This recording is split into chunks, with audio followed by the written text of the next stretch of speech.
आप सभी को जय मसीह की। द बाइबल पोर्शन में आपका स्वागत है। हमारा आज का वचन है व्यवस्था विवरण की पुस्तक 31वां अध्याय वचन 14 से 29। फिर यहोवा ने मूसा से कहा, तेरे मरने का दिन निकट है। तू यहोशू को बुलवा और तुम दोनों मिलाप वाले तंबू में आकर उपस्थित हो कि मैं उसको आज्ञा दूं। तब मूसा और यहोशू जाकर मिलाप वाले तंबू में उपस्थित हुए। तब यहोवा ने उस तंबू में बादल के खंबे में होकर दर्शन दिया और बादल का खंबा तंबू के द्वार पर ठहर गया।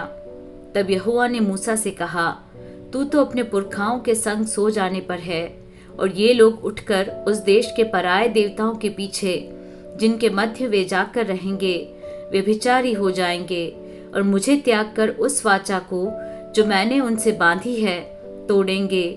उस समय मेरा कोप इन पर भड़केगा और मैं भी इन्हें त्याग कर इनसे अपना मुंह छिपा लूंगा और ये आहार हो जाएंगे और बहुत सी विपत्तियां और क्लेश इन पर आ पड़ेंगे। यहाँ तक कि ये उस समय कहेंगे, क्या ये विपत्तियां हम पर इस कारण तो नहीं आ पड़ी क्योंकि हमारा परमेश्वर हमारे मध्य में नहीं रहा। उस समय मैं उन सब बुराइयों के कारण जो ये पराये देवताओं की ओर फिर कर करेंगे, निस्संदेह उनसे अपना मुंह छिपा लूंगा। इसलिए अब तुम यह गीत लिख लो और तू इसे इस्राएलियों को सिखाकर कंठस्थ करा देना, इसलिए कि यह गीत उनके विरुद्ध मेरा साक्षी ठहरे। जब मैं इनको उस देश में पहुंचाऊंगा जिसे देने की मैंने इनके पूर्वजों से शपथ खाई थी और जिसमें दूध और मधु की धाराएं बहती हैं, और खाते खाते इनका पेट भर जाए और ये हष्ट पुष्ट हो जाएंगे, तब ये पराये देवता की ओर फिरकर उनकी उपासना करने लगेंगे और मेरा तिरस्कार करके मेरी वाचा को तोड़ देंगे। वरन अभी भी जब मैं इन्हें उस देश में जिसके विषय मैंने शपथ खाई है पहुंचा नहीं चुका, मुझे मालूम है कि ये क्या क्या कल्पना कर रहे हैं।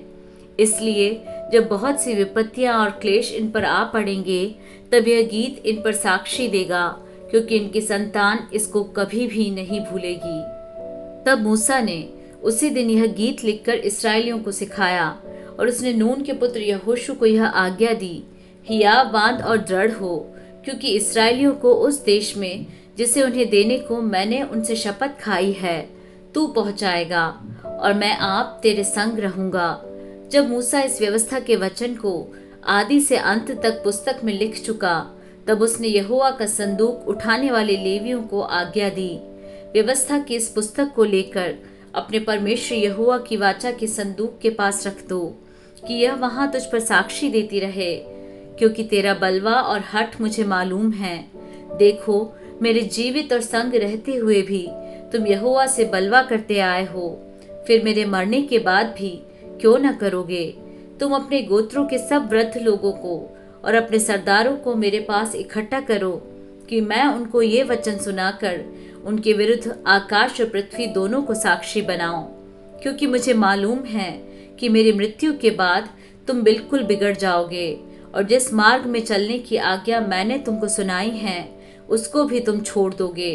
और अंत के दिनों में जब तुम वह काम करके जो यहोवा की दृष्टि में बुरा है, अपनी बनाई हुई वस्तुओं की पूजा करके उसको रिस दिलाओगे, तब तुम पर विपत्ति आ पड़ेगी।